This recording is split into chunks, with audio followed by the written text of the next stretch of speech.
Part 1, The Old Buccaneer. Chapter 6, The Captain's Papers. We rode hard all the way till we drew up before Dr. Livesey's door.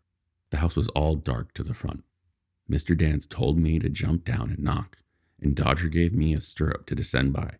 The door was opened almost at once by the maid. "Is Dr. Livesey in?" I asked. "No," she said. He had come home in the afternoon, but had gone up the hill to dine and pass the evening with the squire. "So there we go, boys," said Mr. Dance. This time, as the distance was short, I did not mount, but ran with Dodger's stirrup leather to the lodge gates and up the long, leafless, moonlit avenue to where the white line of the hall buildings looked on either hand on great old gardens. Here, Mr. Dance dismounted, and taking me along with him, was admitted at a word into the house. The servant led us down a matted passage and showed us at the end into a great library, all lined with bookcases and busts on the top of them, where the squire and Dr. Livesey sat, pipe in hand, on either side of a bright fire. I'd never seen the squire so near at hand. He was a tall man, over 6 feet high and broad in proportion. He had a bluff, rough and ready face, all roughened and reddened and lined in his long travels. His eyebrows were very black and moving readily, and this gave him a look of some temper. Not bad, you would say, but quick and high. "Come in, Mr. Dance," said he, very stately and condescending. "Good evening, Dance," said the doctor with a nod. "And good evening to you, friend Jim. What good wind brings you here?" The supervisor stood up, straight and stiff, and told his story like a lesson, and you should have seen how the two gentlemen leaned forward and looked at each other and forgot to smoke in their surprise and interest. When they heard how my mother went back to the inn, Dr. Livesey fairly slapped his thigh, and the squire cried, "Bravo!" and broke his long pipe against the grate. Long before it was done, Mr. Trelawney, that you will remember was the squire's name, had got up from his seat and was striding about the room, and the doctor, as if to hear the better, had taken off his powdered wig and sat there looking very strange indeed, with his own close-cropped black poll. At last Mr. Dance finished his story. "Mr. Dance," said the squire, "you are a very noble fellow, and as for riding down that black, atrocious miscreant, I regard it as an act of virtue, sir, like stamping on a cockroach. This lad Hawkins is a trump, I perceive. Hawkins, will you ring that bell? Mr. Dance must have some ale." "And so, Jim," said the doctor, "you have that thing they were after, don't you?" "Here it is, sir," said I, and gave him the oilskin packet. The doctor looked it all over, as if his fingers were itching to open it, but instead of doing that, put it quietly in the pocket of his coat. "Squire," said he, "when Dance has had his ale, he must, of course, be off on his majesty's service. But I mean to keep Jim Hawkins here to sleep at my house, and with your permission, I propose we also have up that cold pie and let him sup." "As you will, Livesey," said the squire. "Hawkins has earned better than cold pie." So a big pigeon pie was brought up and put on a side table, and I made a hearty supper, for I was as hungry as a hawk, while Mr. Dance was further complimented and at last dismissed. "And now, squire," said the doctor. "And now, Livesey," said the squire in the same breath. One at a time," laughed Dr. Livesey. "You've heard of Flint, I suppose." "Heard of him?" cried the squire. "Heard of him, you say? He was the bloodthirstiest buccaneer that sailed. Blackbeard was a child of Flint. The Spaniards were so prodigiously afraid of him that, I tell you, sir, I was sometimes proud he was an Englishman. I've seen his hobtails with my own eyes off of Trinidad, and the cowardly son of a rum puncher that I sailed with was put back, sir, into port of Spain." "Well, I've heard of him in England," said the doctor, "but the point is, had he money?" "Money!" cried the squire. "Have you heard this story?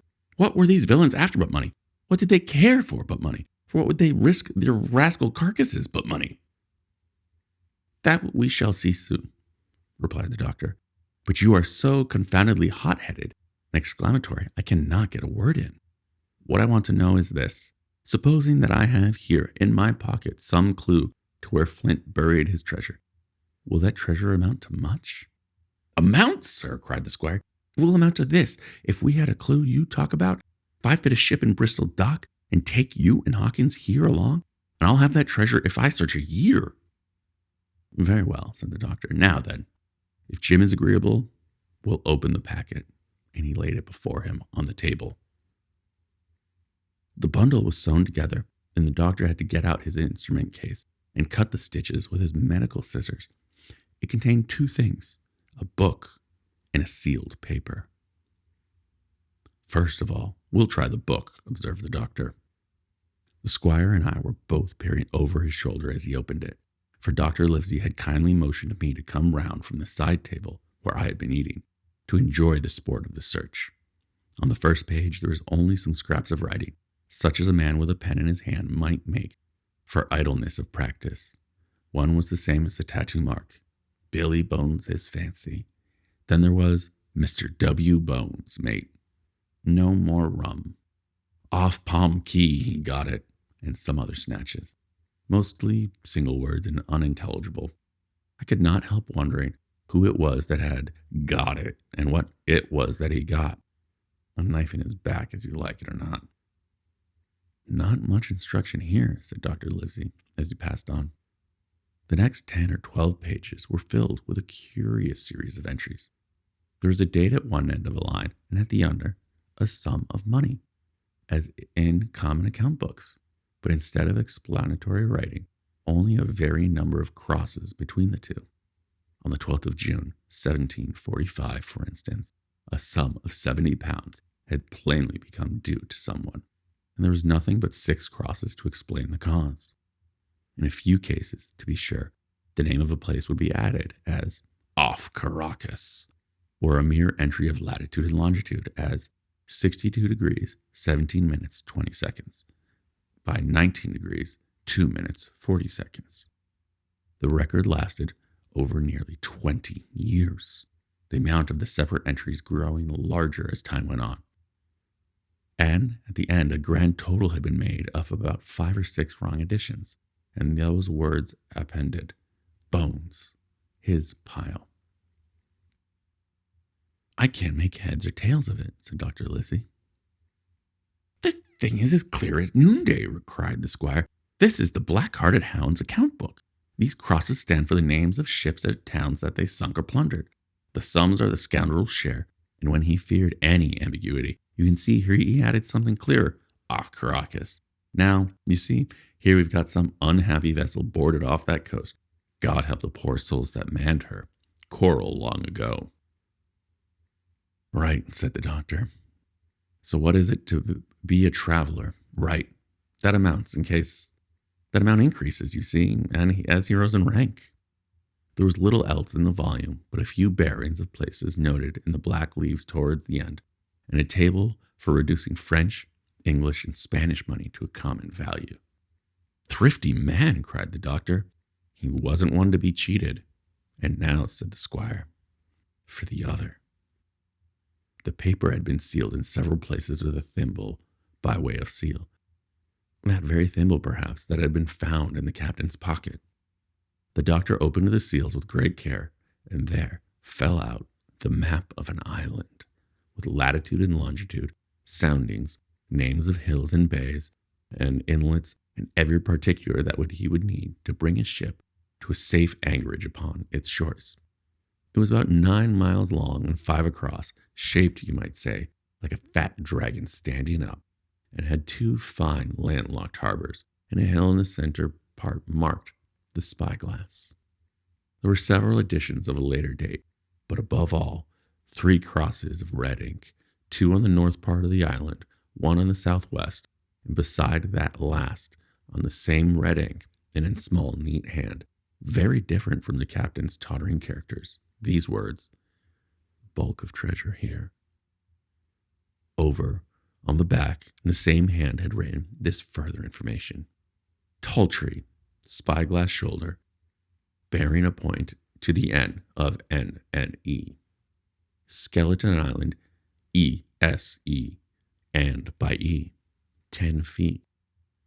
The bar silver is in the north cache, and you can find it by the trend of the East Hammock, 10 fathoms south of the black crag with a face on it. The arms are easy to find in the sand hills. N, point of North Inlet Cape, bearing E in a chord red. J, F. That was all, but brief as it was, to me, it was incomprehensible. It filled the squire and Dr. Livesey with delight. Livesey, said the squire, you will give up this wretched practice at once. Tomorrow, I start for Bristol. In 3 weeks' time. 3 weeks. 2 weeks. 10 days. We'll have the best ship, sir. The choicest crew in England. Hawkins shall come as cabin boy. You'll make a famous cabin boy, Hawkins. You, Livesey, as ship's doctor. I as admiral. We'll take Redruth, Joyce, and Hunter. We'll have favorable winds and a quick passage, and not the least difficulty in finding the spot, and money to eat, roll in, to play duck and drake with forever after. Trelawney, said the doctor, I'll go with you, and I'll give you bail for it. So will Jim, and will be a credit to the undertaking. There's only one man I'm afraid of. And who's that? Cried the squire. Name that dog, sir. You, replied the doctor, for you cannot hold your tongue. We are not the only men who know about this paper. These fellows who attacked the inn tonight, bold, desperate blades for sure, and the rest who stayed aboard that lugger and more, I dare say, not far off, are, one and all, through thick and thin, bound that they'll get that money. We must none of us go to the sea. Jim and I shall stick together in the meanwhile. You'll take Joyce and Hunter when you go to Bristol, and from the first to last, none of us must breathe a word of what we've found. Livesey, returned the squire, you are always the right of it.